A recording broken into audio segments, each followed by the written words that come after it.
hills of bright Munster, one clear morning fair, the Fianna rode laughing through sun-silvered air. Their hounds chased the deer, o'er the heather and stone, with Fionn at the front, swift and proud and alone. Through glens rolled their laughter, through peaks rang their cheer, till a shadow appeared that silenced the deer.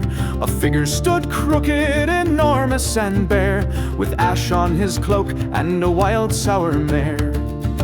He bowed low and grinned with a glint in his eye. I'm the Gilla Dacar and I've come nigh, a servant most hard with no master to keep.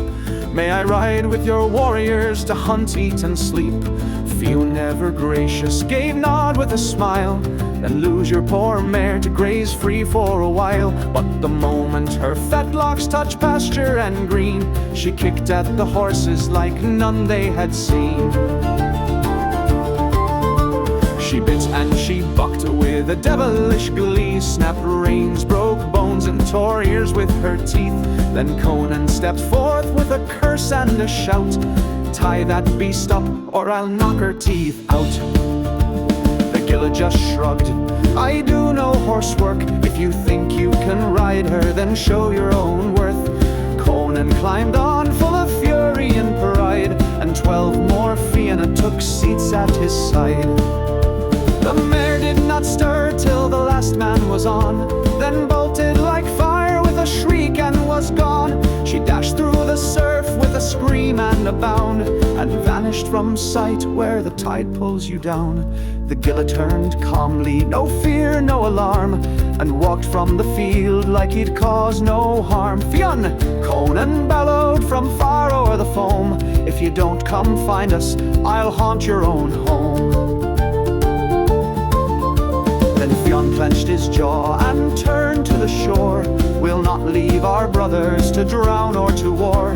He summoned the bravest from valley and glen, Diarmuid and Oscar and Gall with his men. They launched a swift galley on westernmost tide. Its sail cut the mist as the stars became guide. Through days without harbor and nights without light, they followed the path of the mare in her flight. At last they saw land where the sea cliff stood tall, a rampart of stone like a warrior's wall. No path could be seen, so with rope and with blade, young Diarmuid climbed upward through bramble and shade. But Fionn, growing restless, with Diarmuid 3 days gone, climbed up the high cliff with his warriors drawn.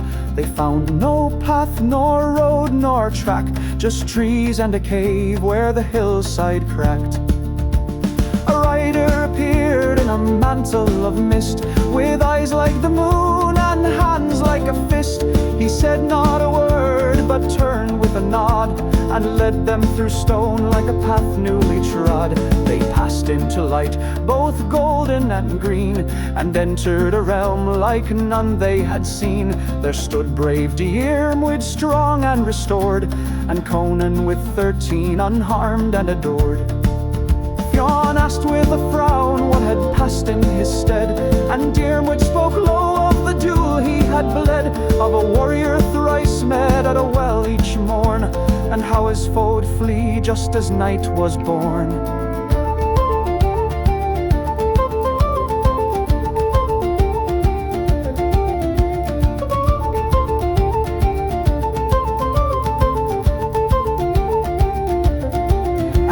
I seized him at dusk as he dove down the well, and we plunged through the deep into lands none could tell.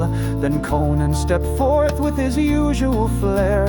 The mare dragged us here through the salt and the air. We came to a court where the king knew your name. He said he once served you in battle and fame. A king then approached, clad in golden attire, and Fionn knew his face from old battles and fire. Dear Fionn, said the king, I have summoned you true, to ask for your aid as once I served you. My land is besieged by the champion grim, the same that fought Diarmuid and vanished on a whim.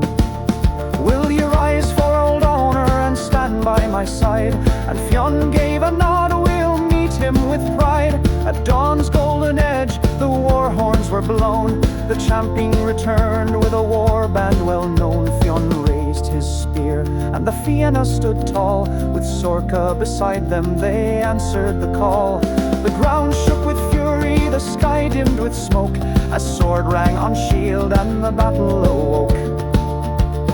Diarmuid met first with the champion dread. Their blades flashed like fire while lesser men fled. Keilta and Gall and brave Oscar struck true, and Sorcha's bold spears pierced the enemy through. At last came the moment, with one final cry, Diarmuid drove iron through the foe's burning eye. The king bowed to Fionn with gratitude wide. You've honored old friendship with valor and pride. Name any reward and I'll grant it with grace, gold, land or song from the bards of this place. But Fionn only smiled, we ask not for gold. You once served the Fianna in seasons of old.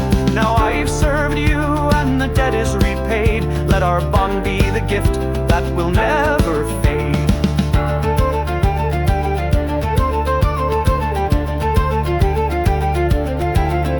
Then Conan stepped forth with a fire in his stare.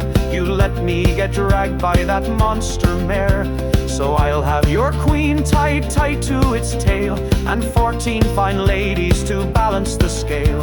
The court held its breath and the king softly grinned, and the wind turned strange as it whispered and thinned. The sea roared like laughter, the earth spun around, and the Fianna awoke on their home Irish ground. And no cave, no great tower, no mare in the breeze, just the shore of sweet Kerry and salt from the seas. The sunlight returned as if naught had gone wrong, and the birds sang again with a bright morning song. Then Fionn raised his voice as he sheathed his long spear. The world is still wide and the hill of Almu's near, so shoulder your arms, lads, we've tales yet to grow, and many more wonders before we go slow.